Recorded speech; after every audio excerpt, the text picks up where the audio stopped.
अध्याय 7 सबक 6 सीखने के लिए काम करें, पैसे के लिए काम ना करें। 1995 में मैंने सिंगापुर के एक अखबार में इंटरव्यू दिया। युवा महिला रिपोर्टर समय पर आ गई और इंटरव्यू तत्काल शुरू हो गया।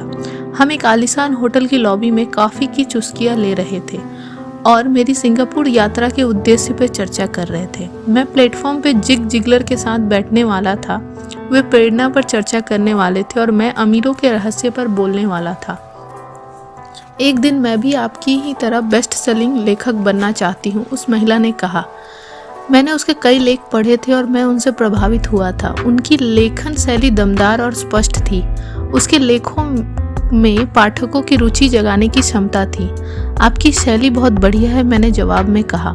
कौन सी चीज़ आपको अपने सपनों को हकीकत में बदलने से रोक रही है? मेरा काम कहीं का कहीं जाता है, उसने शांतिपूर्वक कहा। हर आदमी कहता है कि मेरे उपन्यास बढ़िया हैं, परंतु कुछ नहीं होता। इसलिए मैं अखबार के लिए काम कर रही हूँ। कम से कम इससे मेरा खर्च तो चल जाता है। क्या आप इस बारे में कोई सुझाव देना चाहेंगे? हाँ बिल्कुल, मैंने उत्साह से कहा। सिंगापुर में मेरा एक दोस्त है। वह एक स्कूल चलाता है जहाँ लोगों को बिक्री संबंधी प्रशिक्षण दिया जाता है। वह सिंगापुर में कई चोटी के कॉर्पोरेशंस के लिए सेल्स ट्रेनिंग कोर्स चलाता है और मैं समझता हूँ कि उसके कोर्स में शामिल होने से आपका करियर बहुत ज़्यादा विकसित हो जाएगा। उसका शरीर सख्त हो गया। आप यह कहना चाहते हैं कि बिक्री सीखने के लिए मुझे स्कूल जाना पड़ेगा? मैंने सहमति में सिर हिलाया। आप सचमुच ऐसा कह रहे हैं या मजाक कर रहे हैं? एक बार फिर मैंने सहमति में सिर हिलाया। इसमें गलत ही क्या है? मैं अब अपने शब्द वापस लेना चाहता था। उसे मेरी किसी भी बात से बुरा लग गया था और मैं सोच रहा था कि कितना अच्छा होता अगर मैंने उसे कुछ भी सुझाव नहीं दिया होता। उसकी मदद करने की कोशिश में अब मैं खुद के सुझाव की रक्षा करता नजर आ रहा था।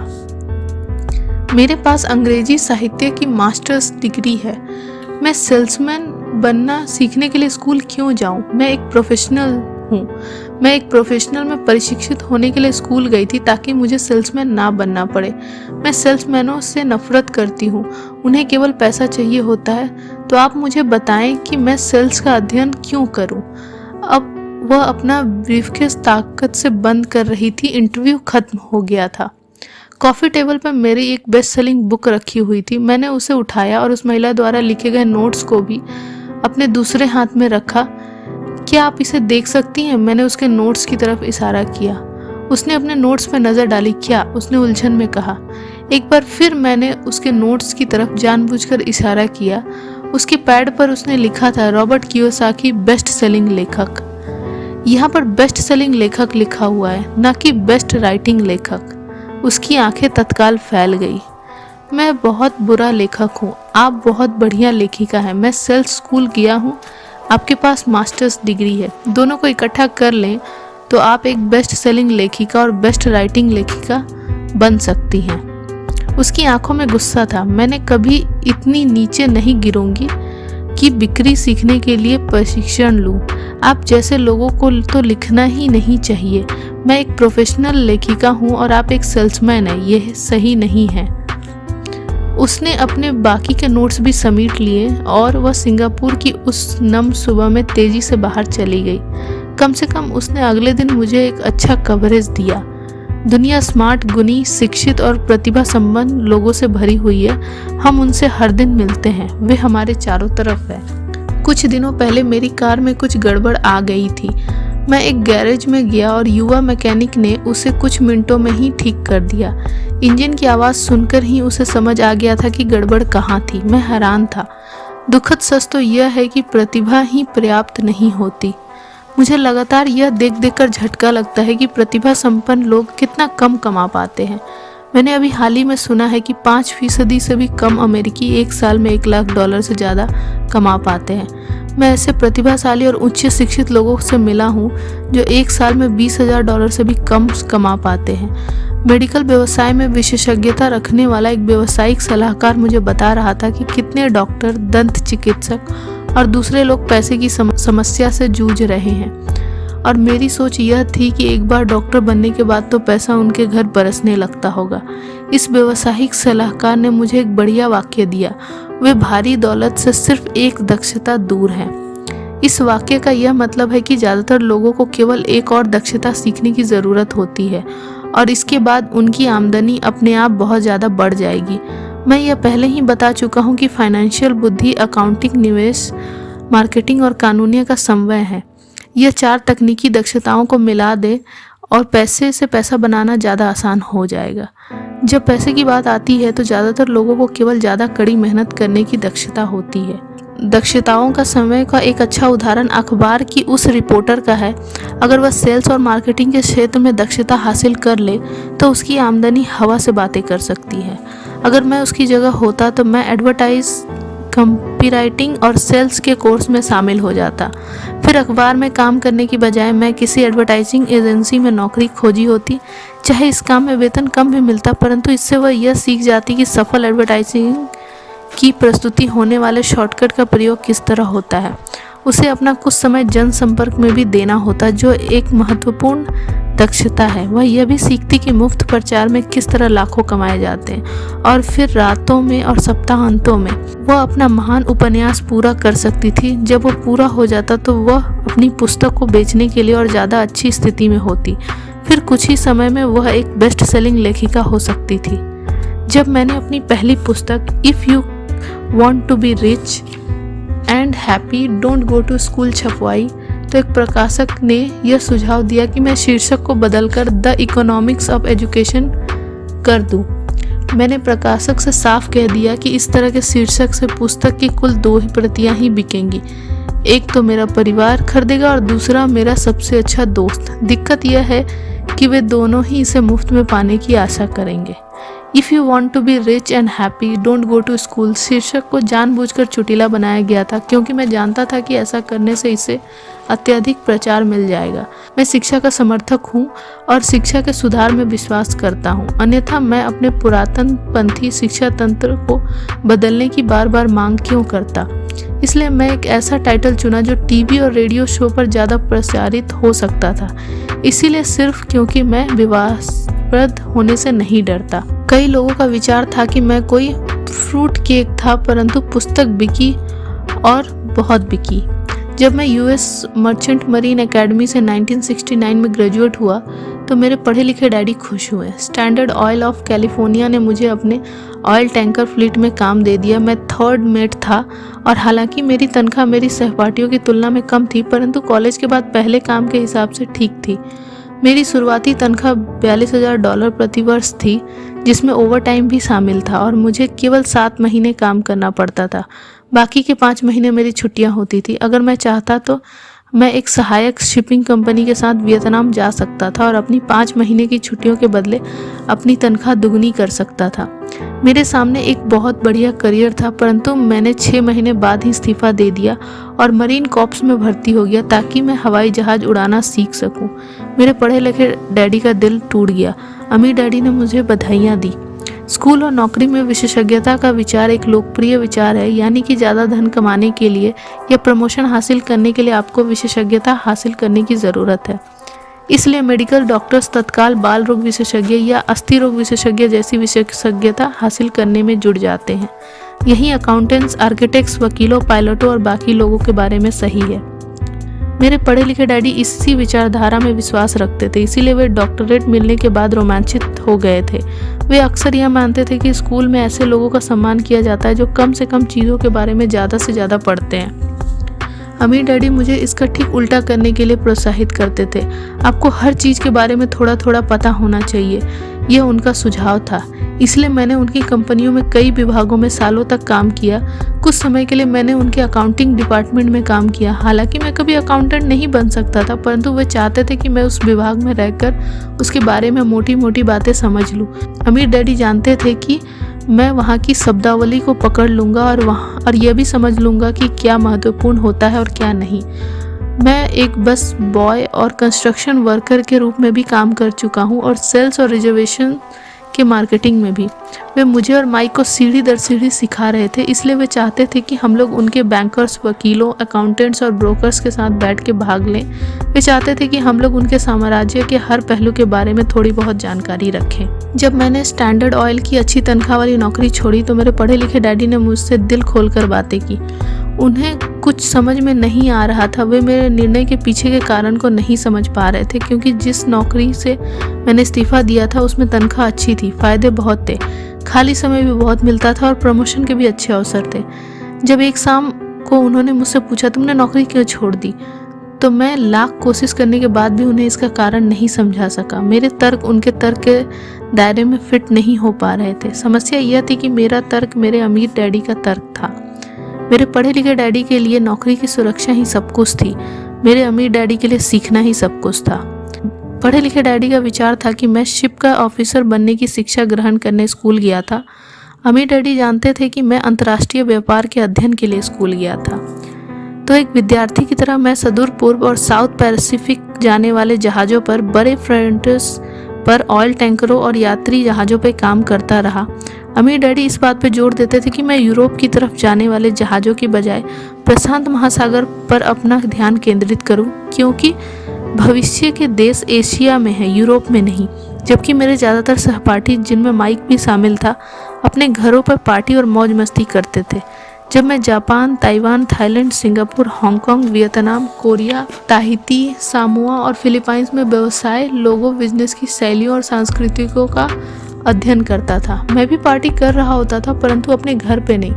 मेरा ज्ञान बहुत तेजी से बढ़ रहा था। पढ़े लिखे डैडी कभी नहीं समझ सके कि मैंने यह नौकरी क्यों छोड़ी और इसके बाद मरीन कॉर्प्स में क्यों शामिल हुआ। मैंने उन्हें बता दिया था कि मैं जहाज उड़ाना सीखना चाहता हूँ, परंतु मैं वास्तव में ट्रुप का नेता बनना सीखना चाहता था। अमीर डैडी ने मुझे बता रखा था कि कंपनी चलाने का सबसे कठिन काम था लोगों से काम लेना। उन्होंने 3 साल तक सेना में काम किया था। मेरे पढ़े लिखे डैडी ने कभी ऐसा नहीं किया था। अमीर डैडी ने मुझे बताया कि खतरनाक परिस्थितियों में भी किस तरह लोगों का नेतृत्व किया जाए। तुम्हें जो अगली चीज़ सीखनी चाहिए वह है नेतृत्व। उन्होंने कहा, अगर आप एक अच्छे नेता नहीं हैं तो आप पर पीछे से भी गोली चलाई जा सकती है, जैसा बिजनेस में किया जाता है। 1973 में वियतनाम से लौटने पर मैंने कमीशन से इस्तीफ़ा दे दिया। हालांकि मैं हवाई जहाज़ उड़ाना पसंद करता था। मैं जेरोक्स कंपनी में काम करने लगा। मैंने इसमें एक वजह से नौकरी की थी और नौकरी के फ़ायदे वह वजह नहीं थी। मैं एक शर्मीला आदमी था और बिक्री का विचार मुझे दुनिया का सबसे डरावना विषय लगता था। जेरोक्स अमेरिका में सेल्स ट्रेनिंग प्रोग्राम्स में बहुत बढ़िया कंपनी मानी जाती थी। अमीर डैडी को मुझ पर गर्व था, मेरे पढ़े लिखे डैडी को मुझ पर शर्म आती थी। एक बुद्धिजीवी होने के नाते वे सोचते थे कि सेल्समैन उनके नीचे के स्तर के होते हैं। मैंने जेरोक्स में 4 साल तक काम किया, जब तक कि मुझे दरवाजे खटखटाने और अस्वीकार कर दिए जाने का डर से मुक्ति नहीं मिल गई। एक बार मैं विक्रय की चोटी के 5 लोगों में लगातार आने लगा, तो मैंने एक बार फिर इस्तीफ़ा दे दिया और आगे बढ़ गया। एक बार फिर मैंने एक अच्छी खासी कंपनी के साथ अपना बढ़िया करियर छोड़ दिया था। 1977 में मैंने अपनी पहली कंपनी खोली। अमीर डैडी ने मुझे और माइक को कंपनियां चलाने का प्रशिक्षण दे रखा था, तो अब मुझे उन्हें स्थापित करना ही सीखना था। मेरा पहला उत्पाद था नायलॉन और वेलक्रो का वॉलेट, जो फास्ट ईस्ट में बनता था और समुद्री जहाज से न्यूयॉर्क में एक वेयरहाउस तक आता था। मेरी औपचारिक शिक्षा पूरी हो चुकी थी और अब मेरे पंखों की मजबूती की परीक्षा का समय आ गया था। अगर अब मैं असफल होता तो मैं दिवालिया हो गया होता। अमीर डैडी का मानना था कि 30 साल के पहले दिवालिया होना सबसे अच्छा होता है, आपके पास संभलने का मौका होता है। उनकी सलाह थी। मेरे 30वें जन्मदिन की शाम को मेरा पहला शिपमेंट कोरिया से न्यूयॉर्क के लिए रवाना हुआ। आज मैं अंतर्राष्ट्रीय स्तर पर बिजनेस करता हूँ और जैसा मेरे अमीर डैडी मुझे प्रोत्साहित किया करते थे, मैं विकासशील देशों पर ध्यान केंद्रित करता हूँ। आज मेरी निवेश कंपनी दक्षिण अमेरिका, एशिया, नॉर्वे और रूस में निवेश करती है। एक कहावत है, जॉब एक संक्षिप्त रूप है जस्ट ओवर ब्रोक का, और दुर्भाग्य से यह करोड़ों लोगों के लिए सही साबित होता है। चूंकि स्कूल यह नहीं समझता कि फाइनेंशियल बुद्धि भी बुद्धि का एक रूप है, इसलिए ज़्यादातर कर्मचारी या मजदूर अपने साधनों के भीतर रह रहे हैं। वे मेहनत करते हैं और अपने बिल चुकाते हैं। एक और डरावनी मैनेजमेंट थ्योरी है, काम करने के लिए इसलिए कड़ी मेहनत करते हैं ताकि उन्हें नौकरी से ना निकाल दिया जाए, और मालिक उन्हें केवल इतना देते हैं ताकि काम करने वाला छोड़कर ना चले जाए। और अगर आप ज़्यादातर कंपनियों की तनख्वाहें देखें तो आप पाएंगे कि इस बात में थोड़ी बहुत सच्चाई तो है। इसका कुल परिणाम यह होता है कि ज़्यादातर कर्मचारी आगे नहीं बढ़ पाते, वह वही करते हैं जो उन्हें सिखाया जाता है।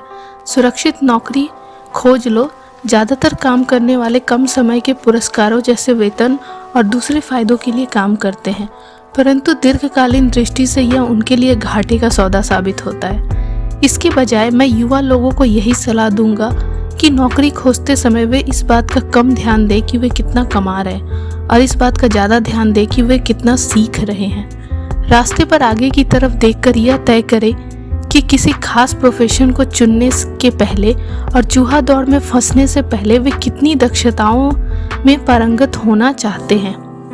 एक बार लोग बिल चुकाने की आजीवन प्रक्रिया में फंस जाते हैं तो वे छोटे हैमस्टर्स की तरह धातु के छोटे पहियों के चारों तरफ घूमते रहते हैं। उनके छोटे पैर तेजी से घूमते हैं, पहिए भी तेजी से घूमते हैं, परंतु आने वाले कल में भी वे उसी पिंजरे में रहेंगे, नौकरी। जेरी मैगवायर फिल्म में टॉम क्रूज का बहुत बढ़िया रोल था। इस फिल्म में कई बहुत जोरदार संवाद थे। शायद सबसे यादगार लाइन थी, मुझे पैसा दिखाओ। परंतु एक और लाइन थी जो मेरे हिसाब से ज़्यादा सच्ची थी। यह उस दृश्य में थी जहां टॉम क्रूज फॉर्म छोड़कर जा रहे थे। उसे नौकरी से निकाल दिया गया और वह पूरी कंपनी से पूछता है, मेरे साथ कौन आना चाहता है? और सब लोग मौन और स्तब्ध है। केवल एक औरत बोलती है, मैं आना तो चाहती हूँ, परंतु मेरा 3 महीने में प्रमोशन होने वाला है। यह वाक्य शायद पूरी फिल्म का सबसे सच्चा वक्तव्य है। यह उस तरह का वक्तव्य है जो बिल चुकाने के लिए मेहनत करने वाले लोग हमेशा इस्तेमाल करते हैं। मैं जानता हूँ कि मेरे पढ़े लिखे डैडी हर साल तनख्वाह बढ़ने की आशा लगाए रहते हैं और हर साल उन्हें निराशा होती है। इसीलिए वे फिर से स्कूल जाकर और ज़्यादा योग्यताएं हासिल करते थे ताकि उन्हें एक और वेतन वृद्धि मिल सके, परंतु एक बार फिर उन्हें निराशा ही हाथ लगती थी। मैं अक्सर लोगों से यह सवाल पूछता हूँ, रोज़मर्रा की यह गतिविधि आपको कहाँ ले जा रही है? छोटे हैमस्टर की तरह लोगों को यह देखना चाहिए कि उनकी कड़ी मेहनत का नतीजा क्या मिल रहा है, उनका भविष्य कैसा होगा। Cyril Brickfield the American Association of Retired People के भूतपूर्व एग्जीक्यूटिव डायरेक्टर का कहना है कि प्राइवेट पेंशन की हालत बहुत खराब है। पहली बात तो यह कि आज काम करने वालों में से 50% को कोई पेंशन नहीं मिलेगी। इस बात से चिंता होनी चाहिए। और बाकी बचे 50% में से भी 75 से 80% लोगों का नाम मात्र की पेंशन मिलेगी, जो $55 या $150 या $300 प्रतिमाह होगी। अपनी पुस्तक द रिटायरमेंट मिथ में क्रेग एस कॉपेल लिखते हैं, मैं एक बड़ी राष्ट्रीय पेंशन सलाहकार फर्म के मुख्यालय में गया और मैं मैनेजिंग डायरेक्टर से मिला, जिसकी विशेषज्ञता बढ़िया रिटायरमेंट योजनाएं तैयार करने में थी।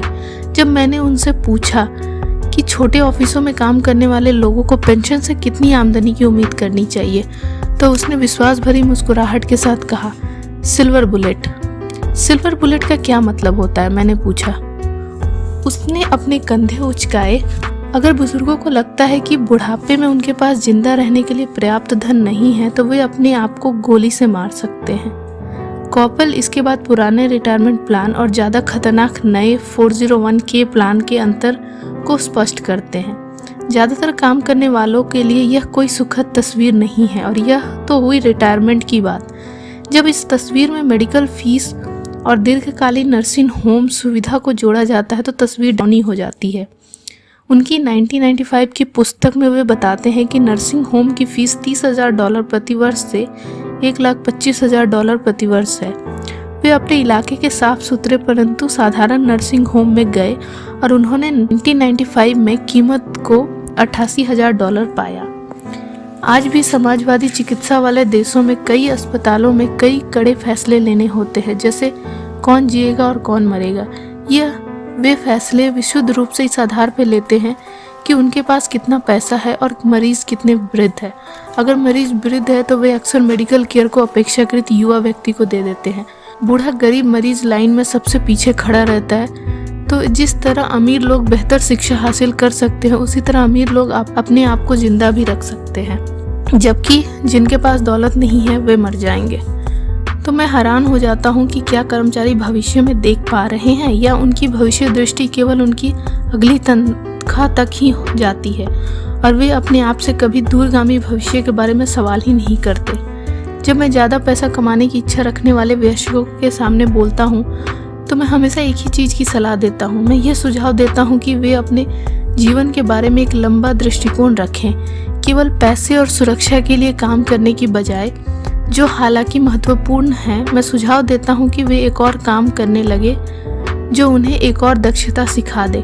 अगर वे सेल्स तकनीकें सीखना चाहते हैं तो अक्सर मैं उनसे किसी नेटवर्क मार्केटिंग कंपनी में शामिल हो जाने के लिए कहता हूँ, जिसे मल्टी लेवल मार्केटिंग भी कहा जाता है। इनमें से कुछ कंपनियों के प्रशिक्षण कार्यक्रम बहुत बढ़िया होते हैं, जो लोगों के मन से झिझक और असफलता का डर निकाल देते हैं, जो लोगों के असफल होने का मुख्य कारण होते हैं। लंबे समय में शिक्षा धन से ज़्यादा मूल्यवान है। जब मैं यह सुझाव देता हूँ तो अक्सर लोगों की प्रतिक्रिया होती है, पर इसमें बहुत झंझट है, या मैं केवल वही करना चाहता हूँ जिसमें मेरी रुचि है। इसमें बहुत झंझट है कि जवाब में मैं पूछता हूँ, तो आप जिंदगी भर सिर्फ इसलिए काम करते रहेंगे ताकि आपकी आय में 50% आप सरकार को दे दें? दूसरे वक्तव्य, मैं केवल यही करना चाहता हूँ जिसमें मेरी रुचि है। कि जवाब में मैं कहता हूँ, मैं जिम जाने में बिल्कुल रुचि नहीं रखता हूँ, परंतु मैं वहाँ इसलिए जाता हूँ ताकि मैं फिट हो सकूं और ज़्यादा समय तक जिंदा रहूं। दुर्भाग्य से उस पुरानी कहावत में कुछ सच्चाई है। आप एक बूढ़े कुत्ते को नए चालबाजी नहीं सिखा सकते। जब तक कोई आदमी बदलने के लिए तैयार ना हो, बदलना बहुत कठिन होता है। परंतु उन लोगों के लिए जो कुछ नया सीखने के विचार से प्रेरित हो सकते हैं और दो राहें पर खड़े हैं, मेरा सुझाव यही है, जिंदगी बहुत हद तक जिम जाने की तरह ही है। इसमें सबसे दर्द भरा हिस्सा वहाँ जाने का फैसला लेना है। एक बार आप यह फैसला कर लेते हैं तो बाकी सब आसान हो जाता है। ऐसे कई दिन आए हैं जब मैं जिम जाने के नाम से कांप जाता हूँ, परंतु एक बार मैं वहाँ पहुँच जाता हूँ और काम शुरू कर देता हूँ तो मुझे इसमें मज़ा आने लगता है। जब मैं वहाँ से निकलता हूँ तो मुझे हमेशा खुशी होती है कि मैं वहाँ गया था। अगर आप कुछ नया सीखने के प्रति इच्छुक नहीं हैं तो इसके बजाय आप उस क्षेत्र में बहुत विशेषज्ञता हासिल करने पर जोर देते हो, तो यह सुनिश्चित कर ले कि जिस कंपनी के लिए आप काम करते हैं वहाँ यूनियन हो। लेबर यूनियन विशेषज्ञों की रक्षा के लिए ही बनाई जाती है। मेरे पढ़े लिखे डैडी जब गवर्नर की कृपा दृष्टि से दूर हो गए तो वे हवाई में टीचर्स यूनियन के अध्यक्ष हो गए।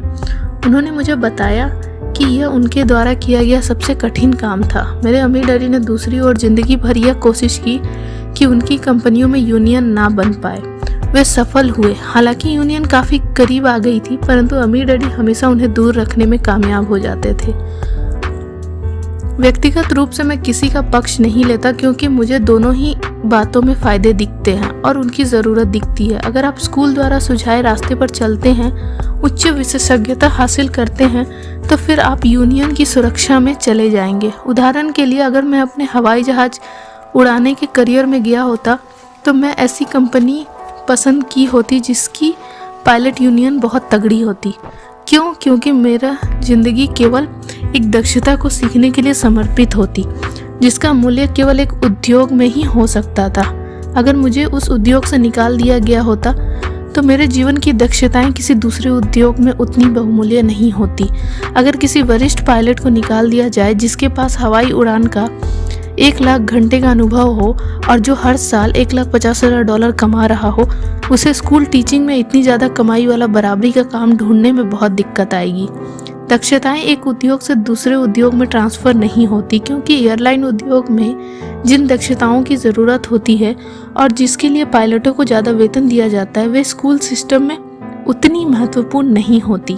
आज डॉक्टरों के लिए भी यही सही है। चिकित्सा के क्षेत्र में इतने परिवर्तन हो रहे हैं, कई मेडिकल विशेषज्ञ मेडिकल संगठनों जैसे HMO से जुड़ना पसंद करते हैं। स्कूल के शिक्षकों को यूनियन का सदस्य होना पड़ता है।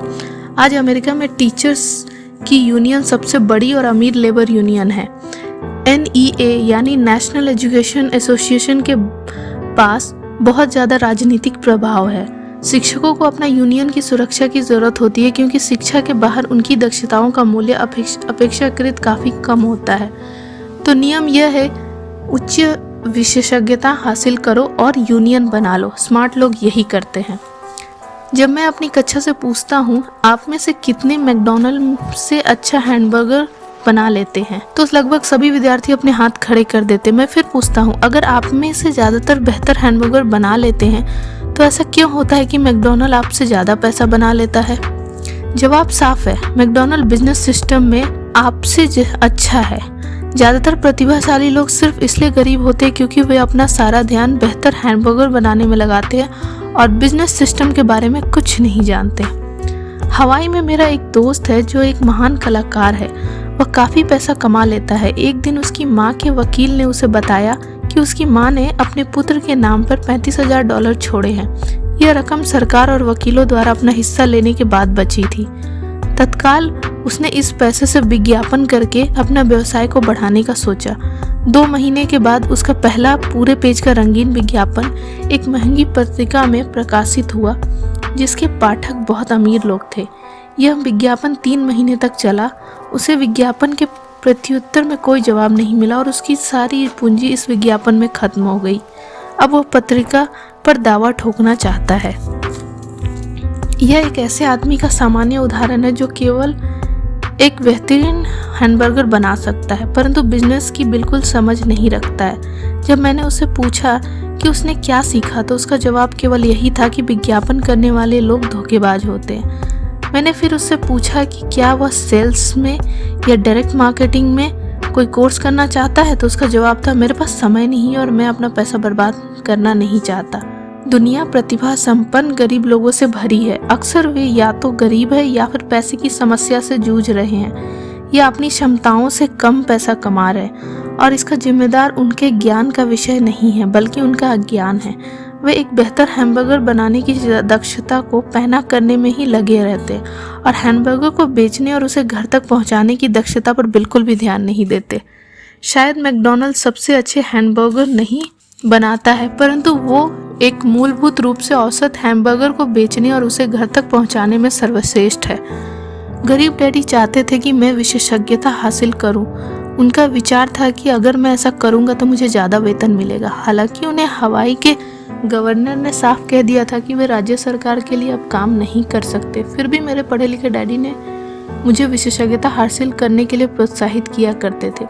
पढ़े लिखे डैडी ने टीचर्स यूनियन का काम संभाल लिया था और वे उच्च शिक्षित और निपुण प्रोफेशनल्स के लिए और ज़्यादा सुरक्षा और फायदे के लिए अभियान छेड़ रहे थे। हमें इस बात पर काफ़ी बहस हुई परंतु मैं जानता हूँ कि वे इस बात पर कभी सहमत नहीं हुए कि ज़्यादा विशेषज्ञता के कारण ही यूनियन के संरक्षण की ज़रूरत होती है। वे ये कभी नहीं समझ पाए कि आप जितनी ज़्यादा विशेषज्ञता हासिल कर लेते हैं उतने ही ज़्यादा आप जाल में फंस जाते हैं और आप अपनी विशेषज्ञता पर निर्भर हो जाते हैं। अमीर डैडी की सलाह यह थी कि माइक और मैं खुद विकास करें। कई कॉर्पोरेशंस यही करते हैं। वे बिजनेस स्कूल के किसी युवा प्रतिभाशाली विद्यार्थी को चुन लेते हैं और फिर उस आदमी को इस तरह विकसित करते हैं ताकि एक दिन वह कंपनी की जिम्मेदारी संभाल सके। और ये प्रतिभाशाली युवा कर्मचारी किसी एक डिपार्टमेंट में विशेषज्ञ नहीं होते। ये बिजनेस सिस्टम के सभी पहलुओं की जानकारी लेने के लिए इस डिपार्टमेंट से उस डिपार्टमेंट तक काम करना सीखते हैं। अमीर लोग अक्सर अपने बच्चों या दूसरे के बच्चों को इस तरह विकसित करते हैं। ऐसा करने से उनके बच्चों को बिजनेस की पूरी प्रक्रिया अच्छी तरह समझ में आ जाती है और वे ये भी समझ जाते हैं कि किस तरह विभिन्न डिपार्टमेंट्स में तालमेल होता है। दूसरे विश्व युद्ध की पीढ़ी में एक कंपनी ने दूसरी कंपनी में जाना बुरा समझा जाता था। आज इसे स्मार्ट समझा जाता है। चूंकि लोग ज़्यादा विशेषज्ञता हासिल करने की बजाय इस कंपनी को बदलकर दूसरी कंपनी में जाना पसंद करेंगे तो क्यों ना कमाने की बजाय सीखने पर ध्यान केंद्रित किया जाए। कम समय में हो सकता है कि आपकी आमदनी कम हो परंतु लंबे समय में इससे आपको बहुत ज़्यादा फायदा मिलेगा। सफलता के लिए जिन मुख्य मैनेजमेंट दक्षताओं की ज़रूरत होती है वे हैं: पहला, कैश फ्लो का मैनेजमेंट। दूसरा, सिस्टम्स का मैनेजमेंट, आपके और आपके परिवार के साथ समय को मिलाकर। तीसरा, लोगों का मैनेजमेंट। सबसे महत्वपूर्ण विशेषज्ञ दक्षताएं सेल्स और मार्केटिंग की समझ है। बिक्री की योग्यता ही व्यक्तिगत सफलता की आधारभूत कुशलता है। इसीलिए आपको दूसरे आदमी के साथ संप्रेषण में कुशल होना चाहिए, चाहे वह कोई ग्राहक हो, कर्मचारी हो, बॉस हो, पत्नी हो या बच्चे हों। कम्युनिकेशन स्किल्स जैसे लिखना, बोलना और सौदेबाजी करना सफल जीवन के लिए बहुत ज़रूरी है। यह एक ऐसी कला है जिस पर मैं लगातार मेहनत करता हूँ और अपने ज्ञान को बढ़ाने के लिए पाठ्यक्रमों में भाग लेता हूँ और शैक्षणिक टेप खरीदता रहता हूँ। जैसा कि मैंने बताया, मेरे पढ़े लिखे डैडी ने जितनी ज़्यादा मेहनत की वे उतने ही ज़्यादा काबिल बने। उन्होंने जितनी ज़्यादा विशेषज्ञताएं हासिल की वे उतने ही ज़्यादा फंसते चले गए। हालांकि उनकी तनख्वाह बढ़ी परंतु उनके विकल्प कम होते चले गए। जब उन्हें सरकारी नौकरी से हटा दिया गया तब उन्हें पता चला कि वे व्यवसाय की दृष्टि से कितने जोखिम में थे। यह तो उसी तरह का मामला हो गया जैसे प्रोफेशनल एथलीट को अचानक चोट लग जाए या वो खेलने के लिए ज़्यादा बूढ़ा हो जाए। उनकी ऊंची तनख्वाह वाली स्थिति चली जाती है और वे अपनी सीमित दक्षताओं के सहारे जीवन यापन करते हैं। मैं सोचता हूँ कि इसीलिए मेरे पढ़े लिखे डैडी बाद में यूनियनों के इतने समर्थक बन गए थे। उन्होंने यह महसूस कर लिया था कि यूनियन ही ने उन्हें कितना ज़्यादा फ़ायदा दिलाया होता। अमीर डैडी माइक और मुझे सभी चीज़ों के बारे में थोड़ी थोड़ी जानकारी रखने के लिए प्रोत्साहित करते थे। वे हमें ऐसे लोगों के साथ काम करने के लिए प्रोत्साहित करते थे जो हमसे ज़्यादा स्मार्ट थे, और वे हमसे यह भी चाहते थे कि हम स्मार्ट लोगों से एक टीम के रूप में काम करवाएं। आज इसे व्यावसायिक विशेषज्ञताओं का समन्वय कहा जाएगा। आज मैं भूतपूर्व स्कूल टीचर्स से मिलता हूँ जो हर साल लाखों डॉलर कमा रहे हैं। वे इतना ज़्यादा इसलिए कमा रहे हैं क्योंकि उनके पास अपने क्षेत्र की विशेषज्ञ दक्षताओं के अलावा भी दक्षताएं हैं। वे सिखा भी सकते हैं और बेच भी सकते हैं और मार्केटिंग भी कर सकते हैं। बिक्री और मार्केटिंग की दक्षताएं ज़्यादातर लोगों को इसलिए कठिन लगती है क्योंकि इसमें नकारे जाने या अस्वीकार किए जाने का डर होता है। आप संप्रेषण, सौदेबाजी और अपने नकारे जाने का डर का सामना करने में जितने बेहतर होंगे, आपके लिए ज़िंदगी उतनी ही आसान होगी। जिस तरह मैंने अखबार की लेखिका को सलाह दी थी जो बेस्ट सेलिंग लेखिका बनना चाहती थी, मैं हर किसी को वही सलाह देना चाहूँगा। तकनीकी रूप से विशेषज्ञता हासिल करने के कुछ मजबूत पहलू होते हैं और कुछ कमज़ोर पहलू होते हैं। मेरे कुछ दोस्त हैं जो जीनियस है परंतु वे दूसरे लोगों के साथ प्रभावी ढंग से बात नहीं कर पाते और परिणाम स्वरूप उनकी आमदनी बहुत कम है। मैं उन्हें सलाह देता हूँ कि वे 1 साल तक बिक्री की कला सीख ले, चाहे वे कुछ भी ना कमाए परंतु उनकी कम्युनिकेशन स्किल सुधर जाएंगी और यह अनमोल है। अच्छे सीखने वाले, बेचने वाले और मार्केटिंग करने वाले व्यक्ति होने के अलावा हमें अच्छे शिक्षक और अच्छे विद्यार्थी होने की भी ज़रूरत है। दरअसल अमीर होने के लिए आप में लेने के साथ साथ देने की काबिलियत भी होनी चाहिए। आर्थिक या प्रोफेशनल संघर्ष के मामले में देने और लेने का बहुधा कमी देखी गई है। मैं ऐसे कई लोगों को जानता हूं जो सिर्फ इसलिए गरीब है क्योंकि वे ना तो अच्छे विद्यार्थी है न ही अच्छे शिक्षक हैं। मेरे दोनों डैडी उदार थे। दोनों ने पहले देने के सिद्धांत का पालन किया था। शिक्षा देना उनके लिए देने का एक प्रकार था। जितना ज़्यादा उन्होंने दिया उतना ही उन्हें मिला। पैसे देने के मामले में ज़रूर उन दोनों में अंतर था। मेरे अमीर डैडी ने बहुत सा पैसा दान दिया। उन्होंने अपने चर्च को दान दिया, समाजसेवी संस्थाओं को दान दिया और अपने फाउंडेशन को दान दिया। वे जानते थे कि पैसा हासिल करने के लिए पैसा देना होता है। पैसा देना ज़्यादातर अमीर परिवारों का रहस्य है। इसीलिए रॉकफेलर फाउंडेशन और फोर्ड फाउंडेशन जैसे संगठन काम कर रहे हैं। ये संगठन उनकी संपत्ति को लेते हैं, उसे बढ़ाते हैं और लगातार देते रहते हैं। मेरे पढ़े लिखे डैडी हमेशा कहा करते थे, जब मेरे पास अतिरिक्त पैसा होगा मैं उसे दान में दूंगा। समस्या यह थी कि उनके पास कभी अतिरिक्त पैसा नहीं आया, इसीलिए वे ज़्यादा पैसा कमाने के लिए ज़्यादा मेहनत करते रहे और पैसे के सबसे महत्वपूर्ण नियम को भूल गए, दो और आपको मिल जाएगा। इसके बजाय वह यह यकीन करते रहे, लो और फिर दो। निष्कर्ष में मैं यही कहना चाहता हूँ कि मुझ पर दोनों ही डैडियों की छाप है। मेरा एक हिस्सा कट्टर पूंजीपति का है जो पैसे से पैसा कमाने के खेल से प्रेम करता है। मेरा दूसरा हिस्सा एक सामाजिक रूप से जिम्मेदार शिक्षक का है जो गरीबों और अमीरों के बीच बढ़ती आर्थिक खाई से बहुत ज़्यादा चिंतित है। मैं इस बढ़ती हुई खाई के लिए मूल रूप से दकियानुसी शिक्षा तंत्र को जिम्मेदार मानता हूँ।